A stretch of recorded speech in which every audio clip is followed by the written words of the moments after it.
Cinema star మాత్రమే కాదు, రాజకీయ నాయకుడిగా సరికొత్త ట్రెండ్ సృష్టించాలని చూస్తున్న టీవీకే చీఫ్ విజయ్ మధురైలో భారీ బహిరంగ సభలో కీలక వ్యాఖ్యలు చేశారు. సింహం సింగిల్ గానే ఉంటుందంటూ పొత్తులపై క్లారిటీ ఇచ్చారు. తమ పార్టీ ఏ ఇతర పార్టీతోనూ కలవదని, బీజేపీతో కలుస్తుందనే అపోహలని విజయ్ ఖండించారు. 2026 తమిళనాడు అసెంబ్లీ ఎన్నికలు డీఎంకే, టీవీకే మధ్య పోరుంటుందని తెలిపారు. టీవీకే ఏ మతానికి వ్యతిరేకం కాదని, ఇది ప్రజల పార్టీ అని విజయ్ స్పష్టం చేశారు. ఎన్నికల్లో డీఎంకే తమ ప్రధాన ప్రత్యర్థి అని, ఈ ఎన్నికలు డీఎంకే వర్సెస్ టీవీకే మధ్య జరుగుతాయని ఆయన స్పష్టం చేశారు. తమ పార్టీ ఎన్నికలకు సిద్ధంగా ఉందని స్పష్టం చేశారు. గత 30 సంవత్సరాలుగా తనని కుటుంబ సభ్యుల్లా ఆదరించిన ప్రజలకి కృతజ్ఞతగా రాజకీయాల్లోకి వచ్చానని చెప్పారు విజయ్. తమిళ ప్రజలకి సేవ చేయటమే తన లక్ష్యమని, వారి మద్దతుతో ఎన్నికల్లో విజయం సాధిస్తామని విజయ్ ఆశాభావం వ్యక్తం చేశారు. తమిళుల సమస్యల్ని కూడా తను ప్రస్తావించారు.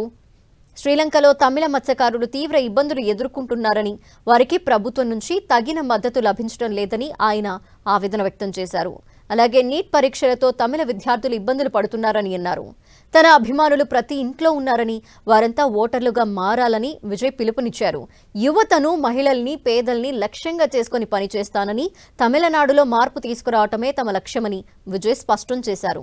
తమ పార్టీ ప్రజా సమస్యల పరిష్కారం కోసం నిరంతరం కృషి చేస్తుందని హామీ ఇచ్చారు ఈ తమిళ స్టార్. విజయ్ తన ప్రసంగంలో మదురై గొప్పతనాన్ని ప్రస్తావించారు.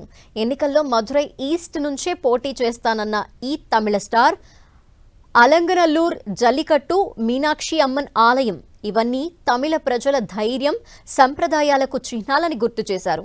1967, 1977లో తమిళనాడు రాజకీయాల్లో జరిగిన చారిత్రక మార్పుల్ని గుర్తు చేస్తూ 2026లో అలాంటి మరో మార్పుకు తాను నాయకత్వం వహిస్తానని ధీమా వ్యక్తం చేశారు.